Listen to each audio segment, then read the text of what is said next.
O Charles, tudo bom, Charles? Minha esposa teve diarreia, os alimentos saíam inteiros há um ano. Fez todo tipo de exame, como colonoscopia, e não achou nada. Melhorou um ano e meio, há 2 meses voltou de novo. Existe diarreia psicológica, ela tem histórico de depressão. Época, o médico fala que era psicológico, você me fala a respeito disso. Charles, o que acontece?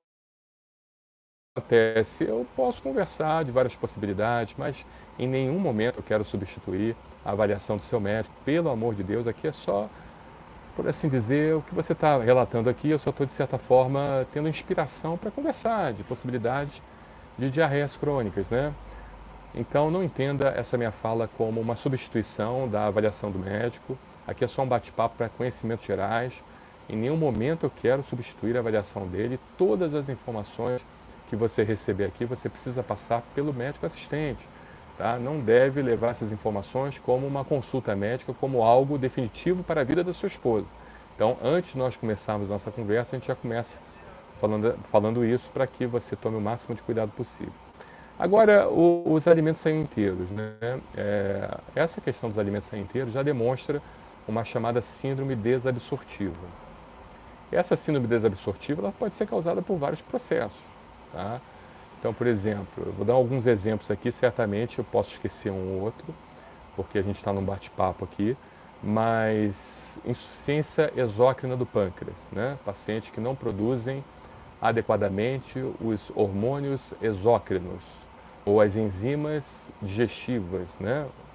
Que são liberadas não internamente no corpo, mas externamente na luz intestinal dentro do organismo, né? Não dentro do sangue, mas na luz intestinal, porque o pâncreas ele tem a função endócrina e a função exócrina. Por exemplo, uma função endócrina é a produção de insulina para controle da glicemia.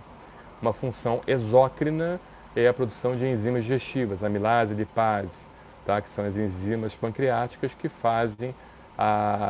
que digerem o amido, que digerem os lipídios, que digerem as proteínas, as proteases, entendeu? Então, a sua esposa pode estar com uma deficiência na função exócrina do pâncreas, por assim dizer, tá bom? Essa função exócrina do pâncreas faz com que o alimento não seja digerido, e não sendo digerido, ele acaba não sendo absorvido, ele acaba sendo eliminado em porções inteiras. É uma possibilidade.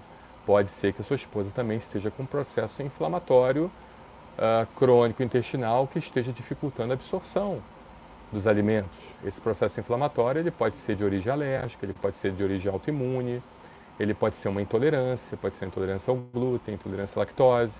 Ou seja, existem várias causas que levam a processos inflamatórios, como pode ser a chamada também síndrome do colo irritável, onde o problema ele é uma deficiência de neurotransmissores cerebrais que faz uma doença psicossomática, ou seja, o cérebro, o sistema nervoso central, afeta o intestino e faz com que a motilidade intestinal aumente, diminuindo então a absorção alimentar. Entendeu, Charles?